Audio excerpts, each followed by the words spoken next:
பாதுகாப்பான உயிர்வேலி ரொம்ப முக்கியமான ஒரு பதிவு.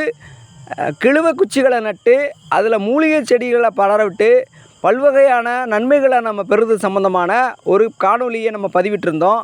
வீட்டை சுற்றி என்னென்ன வகையான உயிர்வேலி இருக்கின்றதை காணொலி காண இருக்கிறோம். அன்பு நட்பு உறவுகளுக்கு வணக்கம். நான் உங்கள் அன்னவேல் காளிமுத்து. நம்ம இன்றைக்கி பார்க்க வேண்டிய ஒரு முக்கியமான பதிவு, கொடிக்காய் முள் மரங்களால் ஒரு உயிர்வேலியை பார்த்தோம். அது மிகவும் நேர்த்தியாக சரியான இடைவெளியில் சரியான அளவுகளை கவாத்து பண்ணி பராமரிக்கின்ற முறைமையை நம்ம பார்த்தோம்.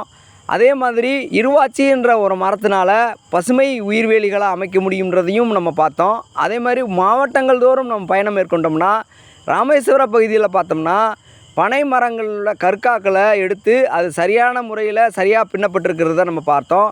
அதே மாதிரி உங்கள் ஊரில் உங்கள் மாவட்டத்தில் என்னென்ன வகையான உயிர்வேலி பயன்படுத்திருக்காங்கன்றத நம்ம சின்னதாக கருத்துரை பெட்டியில் பதிவிட்டுங்கன்னா மற்றவங்களுக்கு உதவிகரமாக இருக்குன்ற அடிப்படையில் நம்ம இக்காணொலியில் உங்களுக்கு பதிவிடுகிறோம். இந்த உயிர்வேலின்றது ரொம்ப சாமானியப்பட்ட மனிதனுடைய ஆசையாக இருக்கிறது. அந்த ஆசையின் அடிப்படையில் இந்த உயிர்வேலி பதிவு ரொம்ப முக்கியமானது இருக்குது. அடுத்த பதிவில் சந்திப்போம். நன்றி, வணக்கம்.